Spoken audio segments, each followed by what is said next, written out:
Bismillahirrahmanirrahim. Assalamu alaikum. Dear students, today we will read out unit number 1, lesson number 1. His first flight. उसकी पहली परवाज़. लेमो फ्लैरिटी.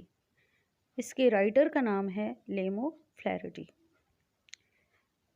Let's start the reading. The young seagull was alone on his ledge. छोटा परिंदा अपनी चट्टान पे अकेला था. लेज mean चट्टान. छोटा परिंदा अपनी चट्टान पे अकेला था, तन्हा था. सीगल मीन समुद्री परिंदा. बगला भी आप इसको कह सकते हैं, समुद्री परिंदा.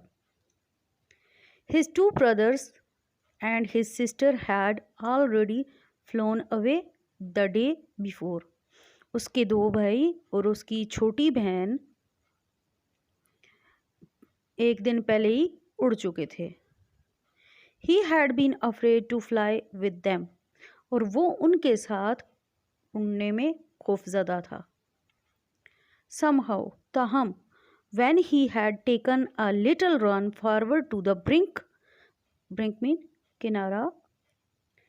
Somehow, when he had taken a little run forward to the brink of the ledge.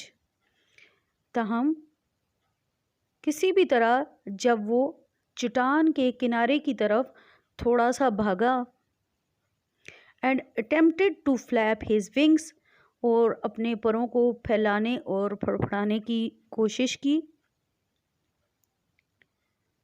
He became afraid, वो खौफज़दा हो गया, वो डर गया. द ग्रेट एक्सपेंस ऑफ सी,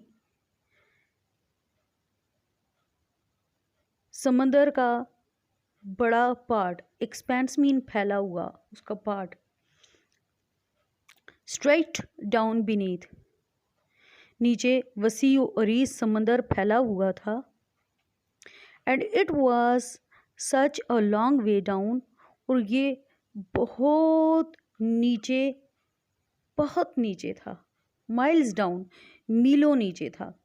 यानी कि ये समंदर चट्टान से मीलों नीचे था और बहुत वसी अरीज था. तो जब उसने परवाज़ करने की कोशिश की, उड़ान भरने की कोशिश की, तो वो डर गया.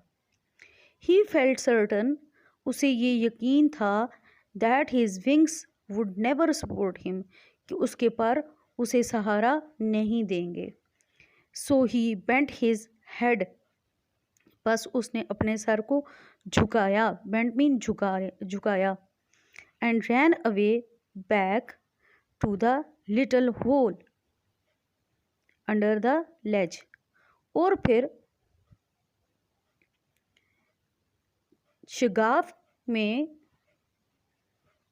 उस पहाड़ी में मौजूद शगाफ के अंदर उस छोटे से सुराख की तरफ भाग गया. Where he slept at night, जहाँ पे रात को वो सोता था. स्टूडेंट्स, जैसा कि आपको पता है कि परिंदे मोस्टली चट्टानों में छोटे छोटे सुराख नुमा घोंसले बना के रहते हैं. चट्टानों को या तो उनमें ऑलरेडी सुराख होते हैं, या उन्हें किसी तरह उनमें सुराख बना के उसमें वो अपनी रिहाइश अख्तियार करते हैं. तो इसी तरह इसके रहने का भी एक घोंसला बना हुआ था, एक सुराख था जिसको वो अपनी रिहाइश के तौर पे इस्तेमाल करता था. तो जब उसको डर लगा तो वो वापस अपने उस बिल में, उस सुराख में, अपने घोंसले में, अपने घर में वापस चला गया, जहाँ पे वो रात को सोता था. Even when each of his brothers and his little sister, हत्ता कि उसकी भाइयों में से हर एक और उसकी छोटी बहन, whose wings were far shorter than his own, जिसके पर इसके परों से कहीं छोटे थे. ran to the brink, वो किनारे की तरफ भागे. flapped their wings, अपने परों को फड़फड़ाया. and flew away, और उड़ गए. he failed to muster up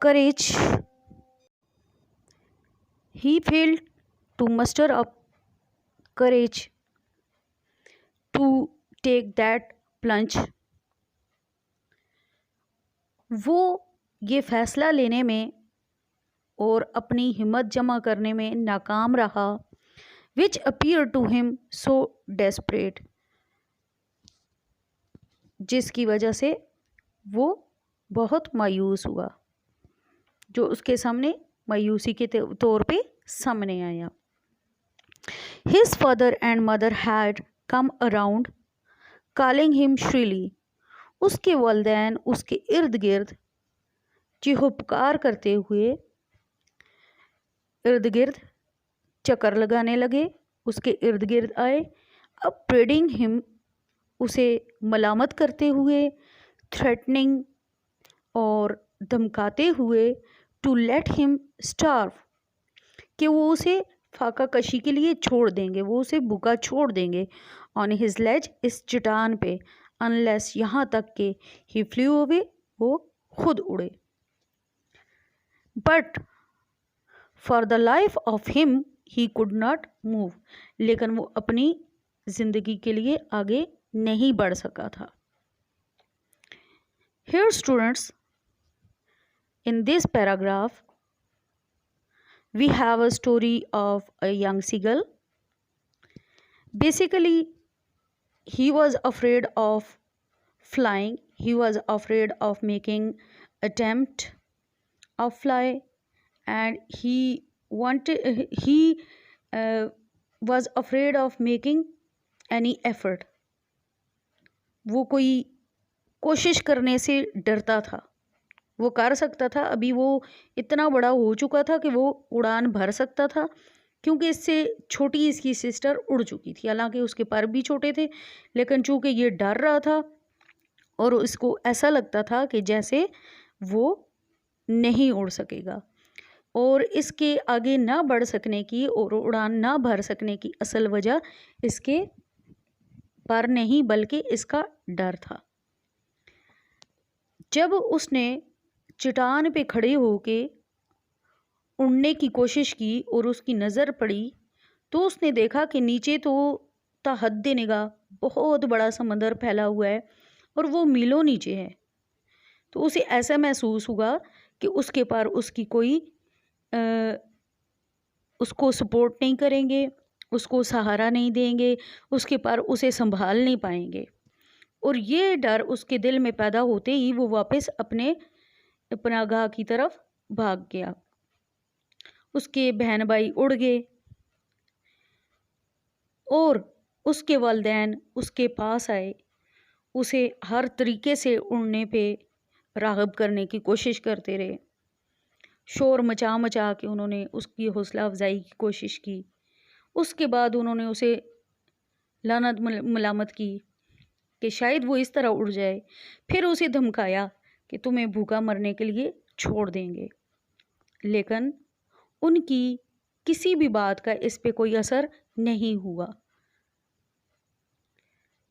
even वो अपनी लाइफ के लिए, अपनी ज़िंदगी के लिए वहाँ से हिल भी नहीं सका था, क्योंकि उसे ऐसे लगता था कि अगर उसने उड़ान भरी तो वो गिर जाएगा और वो अपनी ज़िंदगी को नहीं बचा सकेगा। बेसिकली उसे खुद पे ट्रस्ट नहीं था और वो डर रहा था, और यही चीज़ उसकी नाकामी की वजह बन रही थी। नेक्स्ट लेक्चर में हम इस बात के बारे में जानेंगे कि आखिर उसको ये डर क्यों था, या फिर उसका डर कैसे ख़त्म हुआ, या उसके वालिदैन और उसके बहन भाइयों ने आगे बढ़ने में उसकी किस तरह से मदद की। So dear students, read out your lesson and try to translate it and do practice of it. Allah Hafiz.